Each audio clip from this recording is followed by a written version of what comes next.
তোমরা আমাকে রক্ত দাও, আমি তোমাদের স্বাধীনতা দেব।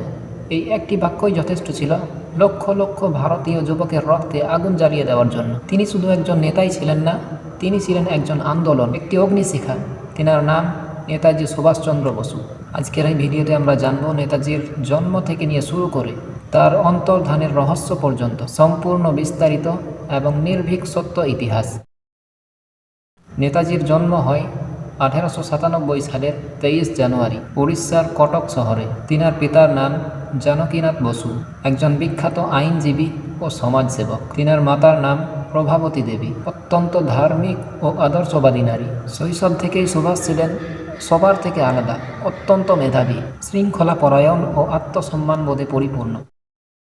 সুভাষ প্রেসিডেন্সি কলেজে পড়ার সময় ব্রিটিশ অধ্যাপক রাসবিহারী ওটেনের বর্ণবিদ্বেষের বিরুদ্ধে প্রতিবাদ করে তিনি কলেজ থেকে বহিষ্কৃত হন।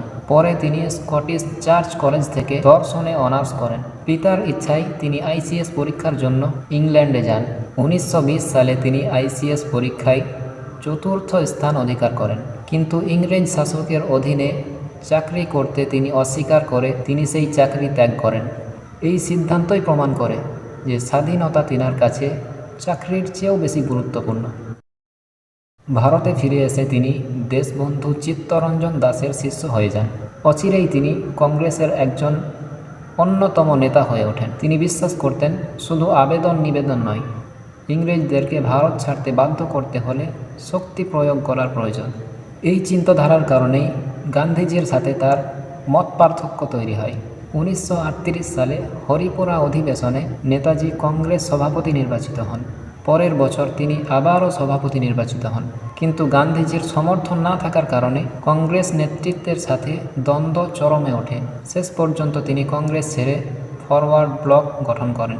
ব্রিটিশ সরকার তিনাকে গৃহবন্দী করে, কিন্তু 1941 সালের জানুয়ারি মাসে তিনি ছদ্মবেশে ভারত ছেড়ে পালিয়ে যান। এই পলায়ন আজও ইতিহাসের সবচেয়ে রোমাঞ্চকর অধ্যায়গুলোর একটি। জার্মানিতে গিয়ে তিনি হিটলারের সাথে সাক্ষাৎ করেন এবং আজাদ হিন্দ রেডিও চালু করেন। পরবর্তীতে জাপানের সহায়তায় তিনি আজাদ হিন্দ ফৌজ গঠন করেন।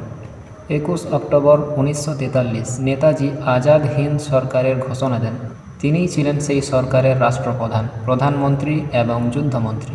আজাদ হিন্দ ফৌজ বার্মা হয়ে ভারতের মাটিতে প্রবেশ করে, কিন্তু পর্যাপ্ত অস্ত্র ও আন্তর্জাতিক সমর্থনের অভাবে সেই যুদ্ধ সে পরাজিত হয়।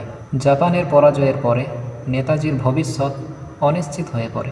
18 আগস্ট 1945 তাইওয়ানে বিমান দুর্ঘটনায় নেতাজির মৃত্যু দাবি করা হয়, কিন্তু আজও এই মৃত্যুকে ঘিরে হাজারো প্রশ্ন। মৃতদেহ কোথায়? ডিএনএ পরীক্ষা হয়নি কেন?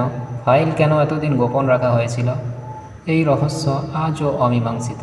নেতাজি আমাদেরকে শিখিয়েছেন আত্মসম্মান, নির্ভীকতা এবং জাতীয়তাবাদ। আজও ভারতীয় সেনাবাহিনীর প্রতিটি স্লোগানে ধ্বনিত হয় জয় হিন্দ। নেতাজি শুধু ইতিহাস নন, তিনি একটি চেতনা। যতদিন ভারত থাকবে ততদিন সুভাষচন্দ্র বসুও থাকবে।